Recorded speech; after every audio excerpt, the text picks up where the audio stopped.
అందరికీ నమస్కారం. నా పేరు రమ. ముందుగా మీ అందరికీ రాఖీ పండుగ శుభాకాంక్షలు. పండగ కాబట్టి కొంచెం బిజీగా ఉన్నాను. అందుకే వీడియోస్ లేట్ అయ్యాయి. మాక్సిమం ఇవ్వడానికే ట్రై చేస్తాను. మరి మన స్టోరీలోకి వెళ్ళిపోదామా? వెల్కమ్ టు 'మది తోచిన కథలు'. ఈరోజు మనం చెప్పుకునే కథ 'సీతా కళ్యాణమే' 11వ భాగం. Excuse me miss Priya.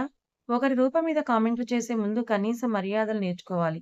మన దేశంలో ఆతిథ్యం అనేది ఒక సంస్కృతి. కానీ దురదృష్టవశాత్తు మీ హైఫై కాలేజీ మీకది నేర్పించినట్టుగా లేదు. ఆ మాట వినగానే హాల్‌లో ఉన్న నవ్య, ప్రకాష్, ఆమె ఫ్రెండ్స్ అందరి మైండ్ బ్లాక్ అయిపోయింది. ఒక్కసారిగా షాక్ తిని సోఫాలోంచి లేచి నిలబడ్డారు. పైనున్న అభిరామ్, విక్కీ కూడా నోరెళ్లబెట్టారు. సీత ఇంత స్పష్టంగా, అంతకంటే పవర్‌ఫుల్‌గా ఇంగ్లీష్ మాట్లాడుతూ ఉంటే ఎవరికీ నమ్మబుద్ధి కాలేదు. సీత అంతటితో ఆగలేదు. రాహుల్ వైపు తిరిగి మరింత పవర్‌ఫుల్‌గా ఇంగ్లీష్‌లో కడిగేసింది. And mister Rahul, you were talking about literacy, right? Let me clear your doubt. I am a gold medalist in English literature and corporate law from SV University. Working in a kitchen does not make me a maid. Just like wearing modern clothes doesn't make you educated. A real educated person respects everyone regardless of what they are doing. ఇక mister Rahul, నువ్వు చదువు గురించి మాట్లాడుతున్నావు కదా! నీ డౌట్‌ని నేను clear చేస్తాను. నేను ఎస్‌వి యూనివర్సిటీ నుంచి ఇంగ్లీష్ లిటరేచర్ మరియు కార్పొరేట్‌లో లాలో గోల్డ్ మెడలిస్ట్‌ని. కిచెన్‌లో వంట చేసినంత మాత్రాన నేను పని మనిషినయిపోను. మోడర్న్ బట్టలు వేసుకున్నంత మాత్రాన నువ్వు చదువుకున్న వాడివి అయిపోవు. నిజమైన చదువుకున్న వ్యక్తి ప్రతి ఒక్కరిని గౌరవిస్తాడు. వాళ్ళు ఏం చేస్తున్నారనే దానితో సంబంధం లేకుండా. అది దాని సారాంశం. తను ఇంగ్లీష్‌లో అలా మాట్లాడిద్ది.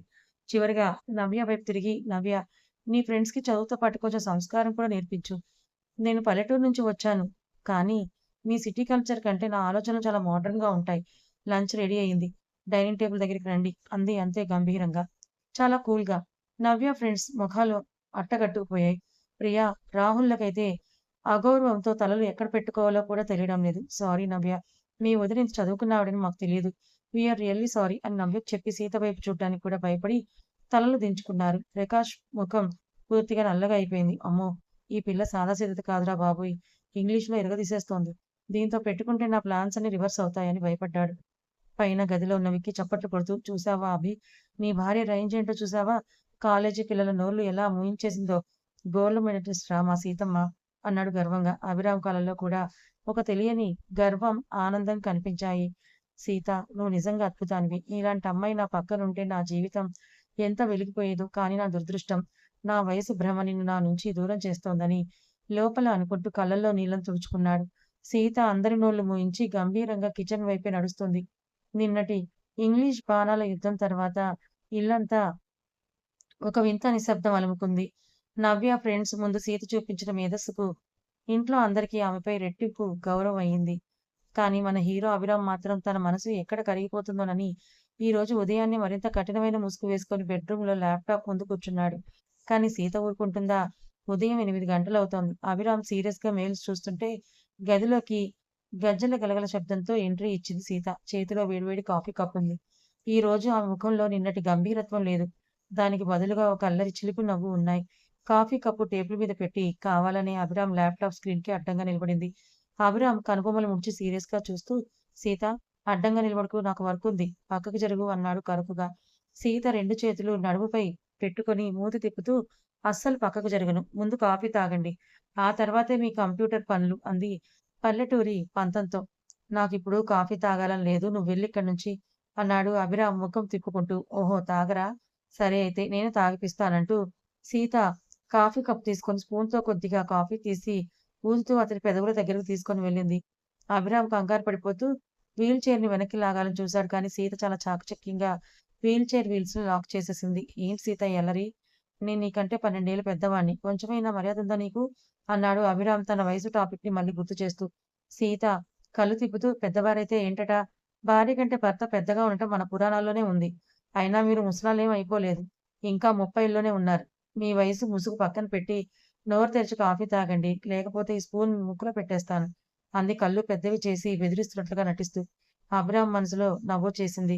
కృష్ణమ్మ లాంటి పిల్లతో నేనస్సలు గెలవలేను అనుకుంటూ ఇక చేసేదేం లేక చిన్నపిల్లవాడిలా నోరు తెరిచి కాఫీ తాగాడు. కాఫీ తాగుతున్నంత సేపు ఆమె కళ్ళల్లోని అమాయకత్వాన్ని, ప్రేమని చూస్తూ అలా ఉండిపోయాడు. కాఫీ తాగాక అభిరామ్ పెదవి పైన కొంచెం మీగడ అంటుకుంది. అది చూసి సీత గట్టిగా నవ్వేసింది. "ఎందుకు నవ్వుతున్నావు?" అన్నాడు అభిరామ్ కంగారుగా. "ఏం లేదు. మా ఊర్లో చిన్నపిల్లలు పాలు తాగితే మీసం వస్తుంది చూడండి. అచ్చం అలాగే ఉన్నారు మీరు" అంది నవ్వు ఆపుకుంటూ.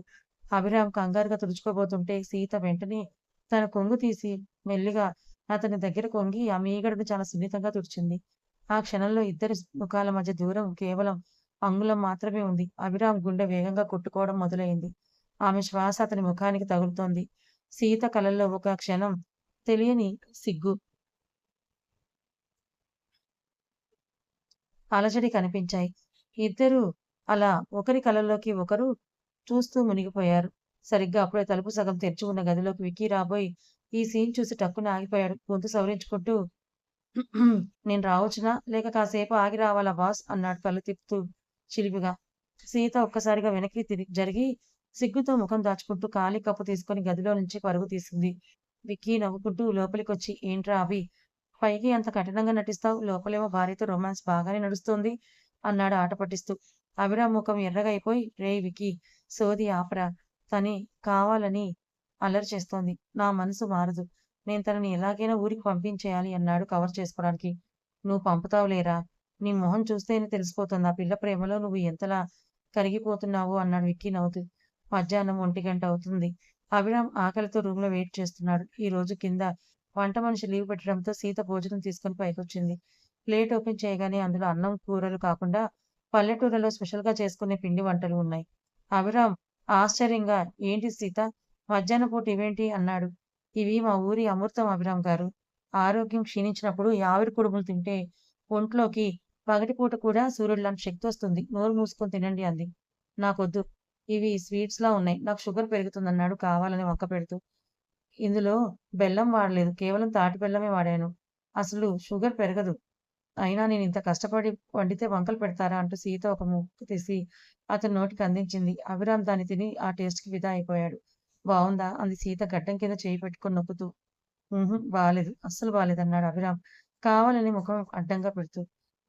కానీ అప్పటికే ప్లేట్‌లో సగం ఖాళీ అయిపోయింది. సీత అతని అబద్ధాన్ని కనిపెట్టేసి "బాలేనప్పుడు సగం ఎలా తిన్నారండి బాబు! అబద్ధాలు చెప్పడం కూడా చేత కాదు మీకు" అంటూ అతని బుగ్గను మెల్లిగా గిల్లింది. ఒక్కసారిగా అభిరామ్ షాకున్నాడు. తన బుగ్గను ఒక భార్యగా అంత చిలిపిగా గిల్లడం అతని జీవితంలో ఇదే మొదటిసారి. ఆమె అల్లరి, ఆమె చూపిస్తున్న చొరవ అతని మనసులోని కఠినమైన కోట గోడలను ఒక్కొక్కటిగా బద్దలు కొడుతున్నాయి. ఒకవైపు ప్రకాష్ నంబెలు సీతను ఇంట్లోంచి ఎలా పంపాలా అని కింద కుట్రలు చేస్తుంటే, పై గదిలో సీత మాత్రం తన చిలిపి అల్లరితో, ముద్దు ముద్దు మాటలతో అభిరామ్ మనసును మెల్లిమెల్లిగా తన వైపు తిప్పుకుంటోంది. ఇక్కడ వ్యూవర్స్‌కి ఒక చిన్న గమనిక. కథ ప్రారంభంలో అభిరామ్ ఒక కంపెనీకి టీమ్ లీడర్ అని అనుకున్నాం కదా! కానీ తను ఈ కంపెనీలో పార్ట్నర్ మేనేజింగ్ పొజిషన్‌కి ఎలా వచ్చాడు? సీత లీగల్ అడ్వైజర్‌గా ఆ ఫైల్స్ ఎలా చూడాల్సొచ్చింది అని కొంతమందికి అనుమానం ఉంది. దానికి సమాధానమే ఈ కింద చిన్ని సన్నివేశం. ఉదయం 9 గంటలవుతోంది. బెడ్‌రూమ్‌లో అభిరామ్ వీల్ చైర్‌లో కూర్చొని ఆలోచిస్తుండగా విక్కీ లోపలికొచ్చాడు. చేతిలో ఒక పాత కంపెనీ ఫైల్ ఉంది. విక్కీ ఫైల్ టేబుల్ మీద పెడుతూ "ఏంట్రా అభి అలా ఆలోచిస్తున్నావు? సీత ఆ రోజు సూర్య కన్‌స్ట్రక్షన్స్ ల్యాండ్ స్కామ్‌ని పట్టుకున్న దగ్గర నుంచి నువ్వు బిజినెస్ విషయాల్లో సీత సలహాలు ఎక్కువగా తీసుకుంటున్నావు కదా!" అన్నాడు. అభిరామ్ చిన్నగా నిట్టూర్చి "అవును విక్కీ. సీత పల్లెటూరు పిల్లే కావచ్చు. కానీ తను English literature, corporate law gold medallist. తను లేకపోతే ప్రకాష్ నా కంపెనీని ముంచేసేవాడే" అన్నాడు. విక్కీ నవ్వి "చూసావా అభి, 5 ఏళ్ల క్రితం నువ్వు ఈ కంపెనీలో ఒక సాధారణ టీమ్ లీడర్‌గా చేరావు. నీ రక్తం చిందించి, రాత్రింబవళ్లు కష్టపడి, ఈ రోజు ఈ కంపెనీలోని మెయిన్ పార్ట్నర్, ఎండీ పొజిషన్‌కి ఎదిగావు. కానీ నీకు యాక్సిడెంట్ అయ్యాక ఆఫీస్ వ్యవహారాలు చూసుకోవడం కష్టమైంది. బాధ్యత లేని ప్రకాష్ చేతిలో కంపెనీని పెట్టడం కంటే, లీగల్ నాలెడ్జ్ ఉన్న నీ భార్య సీతకు పవర్ ఆఫ్ అటార్నీ ఇచ్చి, ఆఫీస్ విషయాలు లీగల్ అడ్వైజర్‌గా మార్చడం నువ్వు చేసిన అతిపెద్ద మంచి పనిరా" అన్నాడు. అభిరామ్ కళ్ళల్లో ఆ పాత జ్ఞాపకాలు మెదిలాయి. "అవును విక్కీ. నా కష్టంతో సాధించిన పొజిషన్ ఇది. ప్రకాష్ నన్ను మోసం చేయడానికి చూస్తే సీత నా కంపెనీకి, నా హోదాకి రక్షణగా నిలబడింది. కానీ తను నా కోసం ఎంత చేసినా నా మనసులోని ఆ 12 ఏళ్ల వయసు తేడా అనేది నన్ను తనకి దగ్గర అవ్వనివ్వడం లేదు" అన్నాడు ఆవేదనగా. ఇక్కడితో మీకు అభిరామ్ టీమ్ లీడర్ నుంచి పార్ట్నర్‌గా ఎలా మారాడు? సీత లీగల్ అడ్వైజర్‌గా ఎలా వచ్చిందో క్లారిటీ వచ్చింది కదా! ఇటు కింద హాల్‌లో ప్రకాష్, నవ్యలు సీక్రెట్‌గా మాట్లాడుకుంటున్నారు. నిన్న నవ్య ఫ్రెండ్స్ ముందు సీత ఇంగ్లీష్‌లో మాట్లాడి తమ నోళ్లు మూయించడంతో ప్రకాష్ పగతో రగిలిపోతున్నాడు. ప్రకాష్ కంగారుగా నవ్య ఆ సీత రోజురోజుకి ఈ ఇంట్లోనూ బిజినెస్‌లోనూ తన పట్టుని పెంచుకుంటోంది. అభిరామ్ కూడా తన మాటల్నే వింటున్నాడు. అలాగే వదిలేస్తే మనల్ని ఇంట్లో నుంచి వెళ్ళగొడుతుంది. అందుకే ఈరోజు తన ఇంట్లో నిలబడకుండా ఒక పెద్ద డ్రామా ఆడాలి అన్నాడు. నవ్య ఆసక్తిగా ఏం చేద్దాం బావా అని అడిగింది. ప్రకాష్ జేబులోంచి ఒక చిన్న బంగారు నెక్లెస్ తీశాడు. ఇది మీ మమ్మీ లాకర్‌లోని కాస్ట్‌లీ నెక్లెస్. దీన్ని సీత రూమ్‌లో తన బట్టలు సర్దుకునే పెట్టెలో దాచేస్తాను.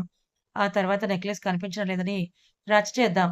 సీత పల్లెటూరు పిల్ల కదా! ఆశపడి దొంగతనం చేసిందని మీ అన్నయ్య ముందే నిరూపిద్దాం.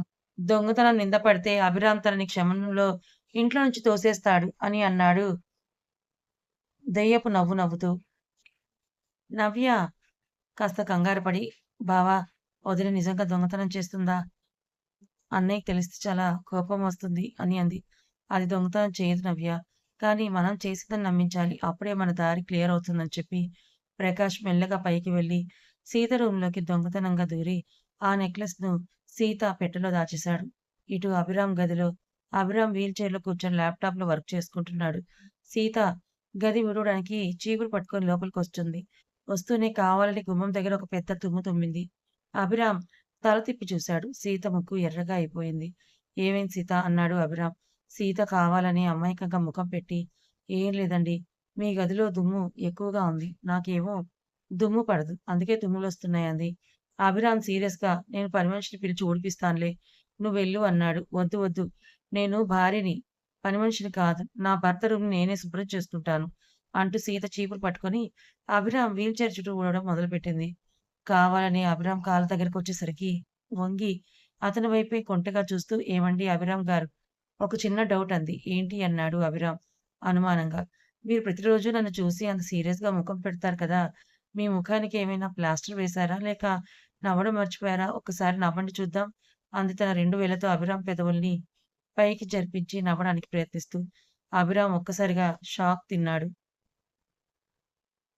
ఆమె చేతి వేళ్ల స్పర్శ అతని పెదవులకు తగలగానే అతని ఒంట్లో తెలియని అనుభూతి, ఆమె కళ్ళల్లో ఉన్న అమాయకత్వం, ఆ చిలిపి అల్లరి అతన్ని కట్టిపడేశాయి. "సీత అల్లరి చేయకు, పక్కకు జరుగు" అన్నాడు అభిరామ్. ఆమె చేతిని పట్టుకున్నాడు. కానీ ఆమె చెయ్యి పట్టుకున్నాక వదలలేకపోయాడు. ఇద్దరి చూపులు ఒకరికొకరికి కలపడ్డాయి. సీత మెల్లిగా అతని దగ్గరకు జరిగి, "మీరు నా చెయ్యి పట్టుకున్నారు అభిరామ్ గారు. అంటే మీ మనసులో నా మీద ప్రేమ ఉంది. ఆ 12 ఏళ్ల వయసు వ్యత్యాసం అనే భ్రమను పక్కన పెట్టి నన్ను మీ భార్యగా ఎప్పుడు ఒప్పుకుంటారు?" అంది చాలా సున్నితంగా, ప్రేమగా. అభిరామ్ గుండె వేగంగా కొట్టుకోవడం మొదలైంది. ఈ పిల్ల నన్ను పూర్తిగా మార్చేస్తోంది. తన ముందు నా గంభీరత్వం నిలబడటం లేదు అని మనసులో అనుకుంటుండగా సరిగ్గా అదే సమయంలో కింద హాల్‌లో నుంచి జానకమ్మ గారి ఏడుపు శబ్దం, ప్రకాష్ అరిచే కేకలు వినిపించాయి. "నా బంగారు నెక్లెస్ కనిపించడం లేదేంటి? లాకర్‌లో పెట్టిన నగ ఏమైంది?" అని జానకమ్మ గారు కంగారు పడుతున్నారు. ప్రకాష్ గట్టిగా, "అత్తయ్య, ఆ నెక్లెస్ ఇంట్లో వాళ్ళు తీస్తేనే పోతుంది. ఈ ఇంట్లో కొత్తగా వచ్చింది ఆ పల్లెటూరు పిల్ల సీత ఒక్కతే. తన రూమ్ చెక్ చేద్దాం రండి" అని అరిచాడు. ఆ శబ్దాలు విని పై రూమ్‌లో ఉన్న సీత, అభిరాములు ఉలికిపడ్డారు. సీత సీరియస్‌గా, "కింద ఏదో గొడవ జరుగుతోంది అభిరామ్ గారు. పదండి వెళ్దాం" అని అతని వీల్ చైర్‌ని తోసుకుంటూ కిందకు తీసుకెళ్ళింది. కింద ప్రకాష్ ఇప్పటికే సీత రూమ్‌లోకి వెళ్లి ఆ ట్రంక్ పెట్టెలోంచి బంగారు నెక్లెస్ బయటికి తీసి చేతిలో పట్టుకొని నిలబడ్డాడు. ప్రకాష్ నవ్వుతూ, "చూసారా అభిరామ్ బావ, నీ పల్లెటూరు భార్య అసలు రూపం ఇది. అత్తయ్య నెక్లెస్ దొంగిలించి తన పెట్టెలో దాచుకుంది. ఈ దొంగ పిల్లకి ఇంట్లో ఉండే అర్హత ఉందా?" అని అరిచాడు. హాల్‌లో ఉన్న జానకమ్మ, నవ్య, విక్కీ అందరూ షాక్ తిన్నారు. అభిరామ్ కళ్ళు కోపంతో ఎర్రబడ్డాయి. సీత ప్రకాష్ వైపు, ఆ నెక్లెస్ వైపు గంభీరంగా చూస్తోంది. హాల్‌లో ఉద్రిక్త వాతావరణం నెలకొంది. ప్రకాష్ చేతిలో నెక్లెస్ పట్టుకొని దెయ్యపు నవ్వు నవ్వుతున్నాడు. జానకమ్మ గారు ఆ నెక్లెస్ వైపు, సీత వైపు నమ్మలేని చూపులతో చూస్తున్నారు. నవ్య ముందుకొచ్చి, "చూసావా మమ్మీ, నేను నిన్నటి నుంచి చెప్తూనే ఉన్నాను. ఈ పిల్ల పైకి అమాయకంగా నటిస్తుంది కానీ, లోపల దీని మనసంతా మన ఆస్తిపాస్తుల మీదే ఉన్నాయి. కాలేజ్ ఫ్రెండ్స్ ముందు ఇంగ్లీష్ మాట్లాడి గొప్పాలు కొట్టింది. తీరా చూస్తే లాకర్‌లోని నెక్లెస్ కొట్టేసిందంది అసహ్యించుకుంటూ." అభిరామ్ కళ్ళు ఎర్రబడ్డాయి. తన పక్కనే వీల్ చైర్‌లో ఉన్న సీత వైపే చూశాడు. కానీ సీత ముఖంలో ఏమాత్రం భయం కానీ, కంగారుగానిలేదు. తను ప్రకాష్ వైపు చాలా ప్రశాంతంగా చూస్తోంది. అభిరామ్ గంభీరమైన గొంతుతో ప్రకాష్, ఏం మాట్లాడుతున్నావో నీకు అర్థమవుతుందా? సీత దొంగతనం చేస్తుందంటే నేను నమ్మను అన్నాడు. ప్రకాష్ గట్టిగా, బావా, కళ్ళ ముందు సాక్ష్యం కనిపిస్తుంటే ఇంకా నమ్మనంటావేంటి?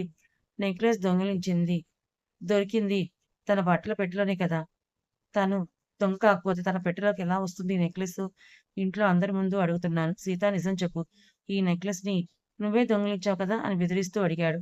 సీత మెల్లిగా అడుగులు ప్రకాష్ వైపు వేస్తూ దగ్గరికొచ్చింది. ప్రకాష్ గారు, ఆ నెక్లెస్ నా పెట్టెలో దొరికినంత మాత్రాన అది నేనే తీశానని ఎలా చెప్తారు? కావాలని ఎవరైనా తెచ్చి పెట్టొచ్చు కదా!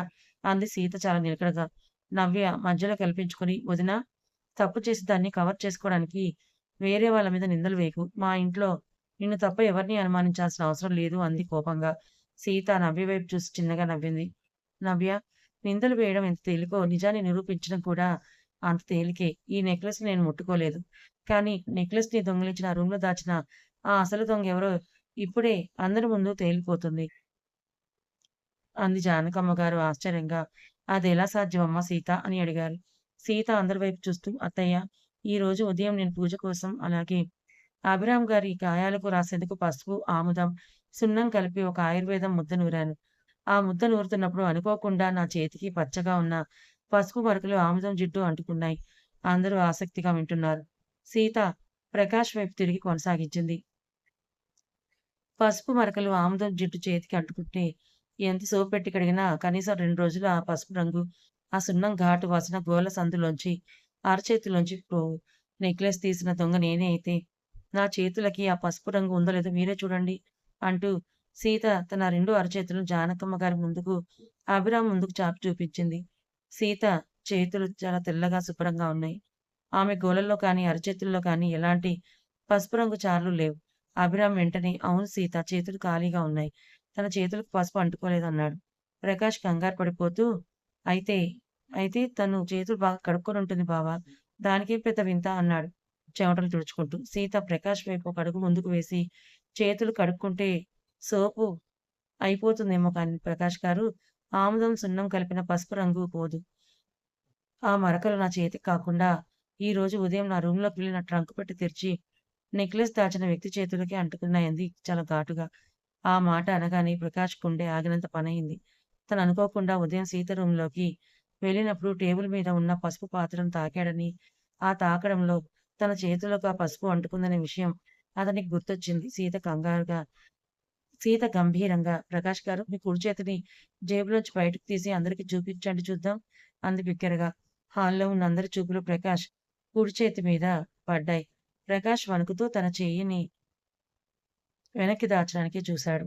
విక్కీ వెంటనే ముందుకొచ్చి ప్రకాష్ చేతిని గట్టిగా పట్టుకొని లాగాడు. ప్రకాష్ కుడి చేతి బొటనవేలు, చూపుడు వేలు సందులో స్పష్టంగా పసుపు రంగు మరకలు, గోళ్ళ సందుల్లో సున్నం అవశేషాలు కనిపించాయి. జానకమ్మ గారు నోరెళ్ళబెట్టారు. నవ్య షాక్‌లో ఉండిపోయింది. అభిరామ్ కళ్ళు కోపంతో అగ్నిపర్వతంలా మారాయి. సీత ప్రకాష్ కళ్ళలోకి నేరుగా చూస్తూ, అత్తయ్య, పూజ గదిలో నేను పెట్టిన పసుపు పాత్రను మీ నెక్లెస్ దొంగిలించిన దొంగ మాత్రమే తాకాడు. ఆ పసుపే ఈరోజు ఈ ఇంట్లో ఉన్న నిజమైన దొంగ ఎవరో చూపించింది. ఇప్పుడు చెప్పండి ప్రకాష్ గారు, నా పెట్టెలో నెక్లెస్ పెట్టి నన్ను దొంగగా నిలబెట్టాలని చూసింది మీరా? నేనా? అంది చెంపపెట్టు లాంటి గొంతుతో. ప్రకాష్ గొంతులో పచ్చి బెలక్కాయ పడింది. నాటకం బయటపడడంతో నాలుక కరుచుకొని, అది బావా, నేను ఊరికే సరదాకి సీతను పరీక్షించడానికే అంటూ అబద్ధాలు చెప్పడానికి తడబడ్డాడు. అభిరామ్ కోపంతో ఊగిపోతూ వీల్ చైర్ పైప్‌ని గట్టిగా పట్టుకొని, నోరు ముయ్యి ప్రకాష్. సరదాకి ఒకరి ఇంటి కోడలిపై, నా భార్యపై దొంగతనం నింద వేస్తావా? నీకెంత ధైర్యం ఉంటే ఈ ఇంట్లో ఇలాంటి నీచమైన నాటకం ఆడతావు? ఇంకొకసారి సీత జోలికొచ్చినా, నా ఇంట్లో ఇలాంటి చిల్లర వేషాలు వేసినా నిన్ను ఈ క్షణమే ఆఫీస్ నుంచే కాదు, ఈ ఇంట్లో నుంచి కూడా తరిమేస్తాను. Get out from my sight అని సింహంలా గర్జించాడు. ప్రకాష్ అవమానంతో, భయంతో తలదించుకొని అక్కడికక్కడే తన రూమ్‌లోకి పారిపోయాడు. నవ్య తన తప్పు తెలుసుకొని సీత వైపు చూడటానికి కూడా భయపడి పక్కకు తప్పుకుంది. జానకమ్మ గారు సీత దగ్గరికొచ్చి ఆమె తల నిమిరి, నన్ను క్షమించమ్మా సీత. నిన్ను క్షణకాలం అనుమానించాను. నీ తెలివితేటలతో ఈరోజు ఈ ఇంటి పరువునే కాపాడావని కంటనీరు పెట్టుకున్నారు. అభిరామ్ మాత్రం సీత వైపు ఒక వింతైన ఆరాధనతో, గర్వంతో చూస్తున్నాడు. తన భార్య క్లిష్ట సమయంలో ఎంత తెలివిగా, ఎంత ప్రశాంతంగా నిజాన్ని నిరూపించుకుందో చూసి అతని మనసులో సీతపై గౌరవం 1000 రెట్లు పెరిగింది. నిన్నటి నెక్లెస్ డ్రామాతో ప్రకాష్ నక్క వినయాల నాటకం బయటపడింది. బట్టబయలయింది. ప్రకాష్ చేసిన కుట్ర బయటపడడంతో ఇంట్లో వాతావరణం మారింది. ముఖ్యంగా ప్రకాష్ మాటలు నమ్మి సీతపై విషం పెంచుకున్న నవ్య ఇప్పుడు తన తప్పు తెలుసుకొని చాలా ఆవేదన చెందుతోంది. ఉదయం 8 గంటలవుతోంది. సీత వేడివేడి కాఫీ కప్ పట్టుకొని నవ్య రూంలోకొచ్చింది. నవ్య బెడ్ మీద కూర్చొని బాధపడుతూ ఉంది. సీతను చూడగానే కంగారుగా లేచి, "వదినా నువ్వా?" అని అంది తలదించుకొని. కథ ఇంకా ఉంది. మరి సీత తనపై పడ్డ నిందని ఎంత చాకచక్యంగా పోగొట్టుకుందో కదా! అలాగే ప్రకాష్ నక్కజిత్తుల మారి తెలివితేటలన్నీ కూడా తెలుసుకొని అందరి ముందు బయటపెట్టింది. మరి నవ్య ఇప్పటికైనా తన తప్పు తెలుసుకొని మునుపటిలాగే తనతో హ్యాపీగా ఉంటుందా? మరి ఈరోజు ఎపిసోడ్‌ని మీకెలా అనిపించింది? నచ్చిందా? తర్వాత ఏం జరుగుతుందో తెలుసుకోవాలనుకుంటే ఛానెల్‌ని ఫాలో అవ్వండి. Thank you so much.